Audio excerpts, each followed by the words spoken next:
Huh.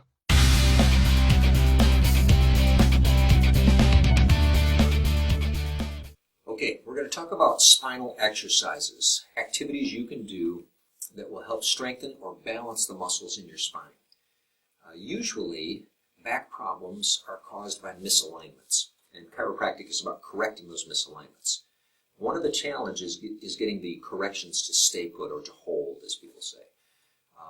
And it's not usually a muscle weakness problem along the back as much as it is muscle balance, because it's muscles on each side of a joint that stabilize a joint and allow you to move without pulling vertebrae out of alignment. So we're going to talk about a little bit of muscle strengthening, muscle toning, and a little bit about muscle balance. Specific muscle balance exercises require a specialist, a chiropractor, to analyze your spine through exam and x-rays to find out which side is weaker, which side is stronger, and then give specific exercises or maneuvers that will help rebalance those exercises. Another component of that is you can look for lifestyle things that you do that are asymmetric. For instance, carrying something on one side all the time. Try to use the other side or to at least alternate sides. Postural images or postural issues where you do a posture that's very one-sided. For instance, crossing your legs one way all the time. Or when you standing with one hip cocked to the side. And you can try to correct those asymmetries. Talking on a phone while holding the phone with your shoulders, an example of horrible asymmetry that you need to not do. So look for lifestyle things that you can change. And then get with an expert, a authority who can evaluate your spine for other asymmetries and give you specific things you can work on to rebalance the spine. All right, so now we're going to talk about muscle tone along the spine, and particularly the lower half of the spine. We're going to talk about lumbar spinal stability in this video. Next time we'll do one on neck or cervical stability and upper back. But for now, let's talk about the low back. And there are a number of exercises you can do, and they're very good.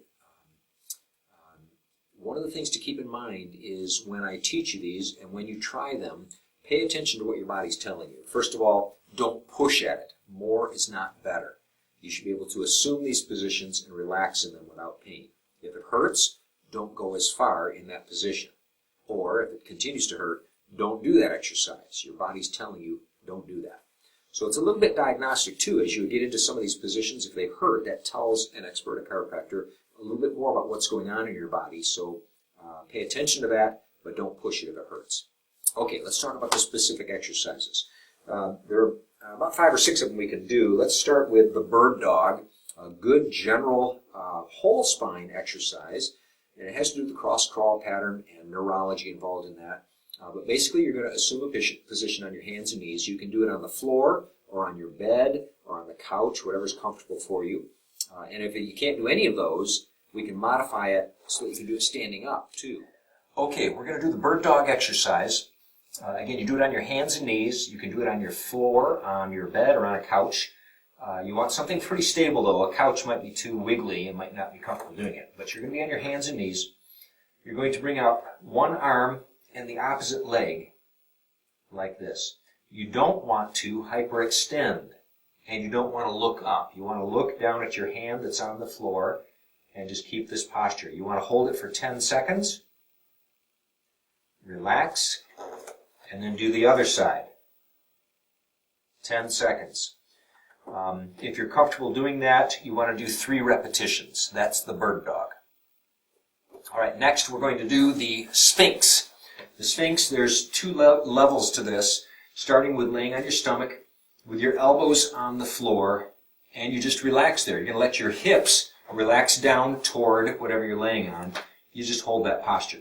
If you're comfortable doing that, the next level is to do it in a push-up position. And again, you just let your hips relax down toward the floor.